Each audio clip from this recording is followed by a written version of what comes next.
Rekabetçi oyunlar nasıl sizi bağımlı yapıp paranızı alıyor? Bugün Riot Games, Electronic Arts, Activision ve Epic Games gibi devlerin resmi patent ofislerinden aldıkları altında milyonlarca dolarlık Ar-Ge yatırımları yatan gizli eşleştirme algoritmalarının maskesini düşürüyoruz. Yıllardır bize pazarlanan o adil ve yeteneğe dayalı eşleştirme sistemi yalanının arkasındaki acımasız gerçeği, yani oyuncuları kelimenin tam anlamıyla manipüle ederek çıldırtmak üzere tasarlanmış o gizli öfke algoritmasını konuşacağız. Ben Mahir SR, videoya hoş geldiniz. Yıllardır rekabetçi oyun dünyasına dönen en büyük tartışmalardan biri skill-based matchmaking, yani yeteneğe dayalı eşleştirme. Şirketlerin bize söylediği resmi masal şuydu: biz sizin yeteneğinizi ölçüyoruz, karşınızdaki insanların da yeteneğini ölçüyoruz ve iki tarafında kazanma şansının %50 olduğu adil, dengeli bir rekabet ortamı yaratıyoruz. Kağıt üzerinde kulağa ne kadar hoş geliyor değil mi? Eğer iyi oynuyorsanız iyi oyuncularla, kötü oynuyorsanız kendi seviyenizdeki insanlarla eşleşiyorsunuz. Ama hepimiz biliyoruz ki pratik asla böyle işlemiyor. Çünkü oyun şirketleri bize çok büyük bir yalan söylüyor. Aslında oyun dünyası çoktan skill-based matchmaking dönemini kapattı ve yerine çok daha karanlık, çok daha manipülatif bir canavar getirdi. Engagement Optimized Matchmaking, Türkçesiyle bağlılık ve etkileşim odaklı eşleştirme sistemi. Peki nedir bu bağlılık ve etkileşim odaklı eşleştirme sistemi? Ve neden sizin her gün sinir krizi geçirmenizin arkasındaki asıl sebep bu? Bu sistemin temellerini anlamak için oyun dünyasının devlerinden Electronic Arts'ın 2017 yılında resmi olarak tescillediği ve patentini aldığı bir makaleye bakmamız gerekiyor. Bu patent dosyasının adı kelimesine bağlılık odaklı eşleştirme sistemi. EA'deki veri bilimciler ve psikologlar bir araya gelip devasa bir gerçeği fark ettiler. Acil bir oyun, yani iki tarafında kazanma şansının gerçekten %50-50 olduğu dengeli bir maç, oyuncuyu oyunda tutmak için en kötü senaryodur. Evet, yanlış duymadınız. Eğer bir oyun tamamen adil olursa oyuncular oyundan çok daha hızlı sıkılıyor ve oyunu kapatıyor. İnsanoğlunun beyni sürekli bir denge durumunu sevmiyor. Bizler kumarbazlar gibi çalışıyoruz. Beynimiz ani dopamin patlamaları ve ardından gelen derin hayal kırıklıklarıyla besleniyor. İşte bağlılık ve etkileşim odaklı eşleştirme sistemi tam bu sırada devreye giriyor. Bu sistemin tek bir amacı var: sizin maçı adil bir şekilde oynamanız değil, o bilgisayarın başından kalkmamanız, oyunu kapatmamanız ve mümkünse oyun içi mağazadan gidip bir skin, bir Battle Pass satın almanız. Sistem sizin yeteneğinize bakmıyor. Sistem sizin davranış kalıplarınıza bakıyor. Oyunu günün hangi saatinde açıyorsunuz? Kaç maç üst üste kaybettikten sonra oyunu sinirlenip kapatıyorsunuz? Bir galibiyet aldığınızda oyunda fazladan kaç dakika daha kalıyorsunuz? Yapay zeka sizin tüm bu dijital ayak izlerinizi topluyor, analiz ediyor ve size özel bir profil çıkarıyor. Bunun sonucunda karşımıza ne çıkıyor biliyor musunuz? Winner queue ve loser queue, yani kazananlar ve kaybedenler sırası denen o lanetli eşleştirme devreye giriyor. Algoritma sizin profilinize bakıp diyor ki bu oyuncu eğer bir maç daha kaybederse oyunu kapatacak ve belki de 3 gün boyunca geri gelmeyecek. Acil olarak bu oyuncunun oyunda kalmasını sağlamamız lazım. İşte o an sistem sizi winner queue dediğimiz havuza atıyor. Karşı takıma bilerek o gün kötü oynayan, sürekli kaybeden, morali bozuk 5 kişiyi yerleştiriyor. Sizin takımınıza ise adeta profesyonel gibi oynayan insanları koyuyor. Siz maça giriyorsunuz, rakipleri yok ediyorsunuz. Egonuz tavan yapıyor. Beyniniz dopaminle doluyor ve kendi kendinize ben gerçekten bu oyunda çok iyiyim diyorsunuz. Algoritma hedefine ulaşıyor. Siz oyunu kapatmak yerine bir maç daha aramaya başlıyorsunuz.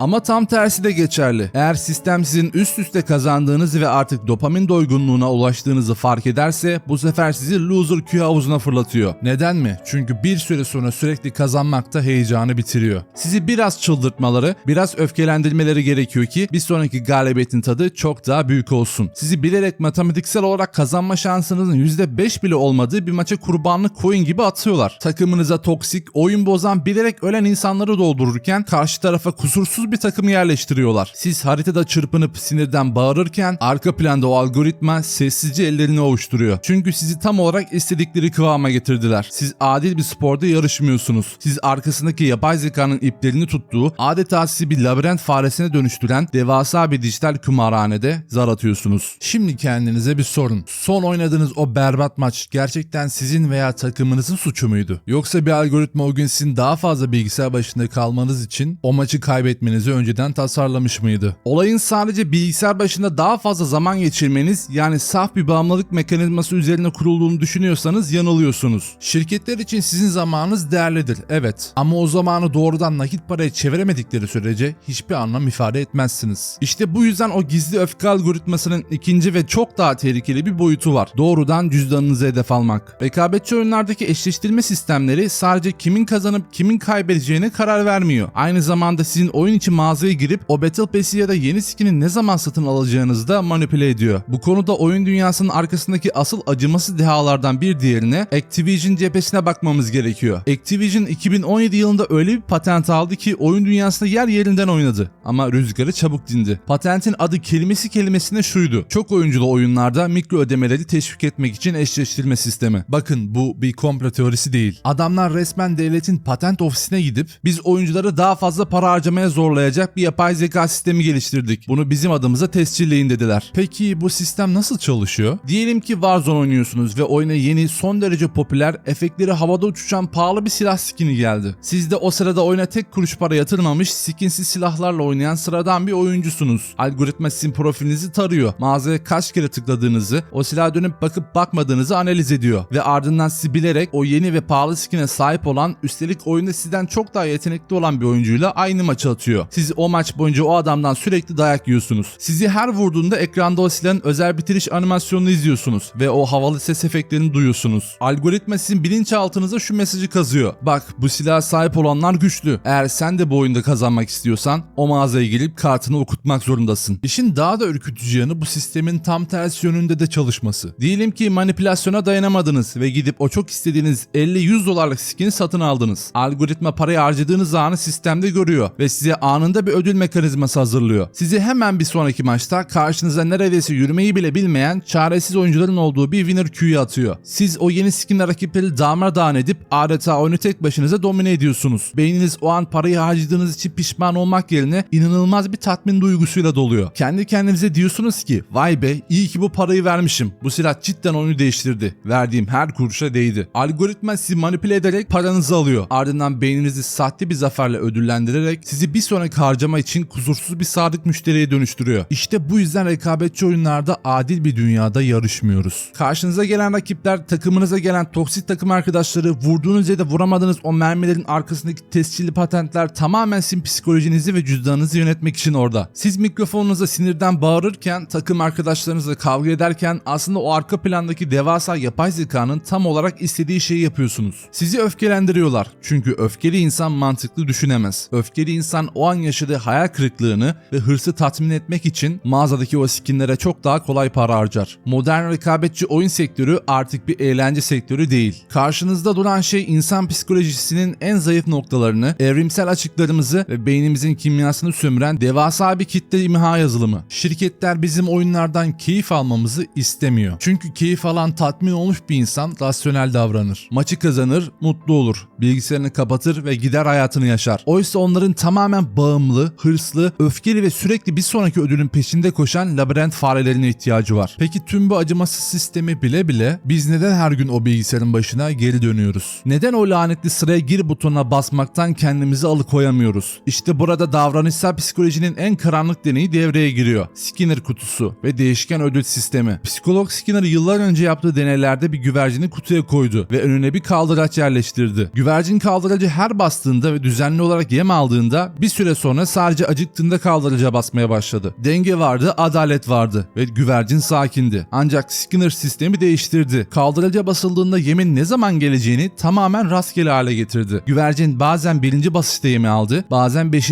basışta, bazen ise 10. basışta hiçbir şey alamadı. Sonuç ne oldu biliyor musunuz? Güvercin çıldırdı. Aç olmasa bile ölmek üzere olana kadar takıntılı bir şekilde o kaldıraca basmaya devam etti. Çünkü beynindeki dopamin mekanizması ödülün geleceği anın belirsizliğiyle tamamen ele geçirilmişti. Bugün oynadığımız Valorant, Counter Strike, League of Legends ya da EAFC o güvercin kutusunun dijital versiyonundan başka bir şey değil. Sistem size ne zaman galibiyet vereceğini, ne zaman sizi winner queue havuzuna alacağını tamamen rastgele hissettiriyor. Siz o lanetli kaybetme serisindeyken beyniniz bir sonraki maçın o büyük ödül, o muazzam zafer anı olabileceği ihtimaliyle hipnotize ediliyor.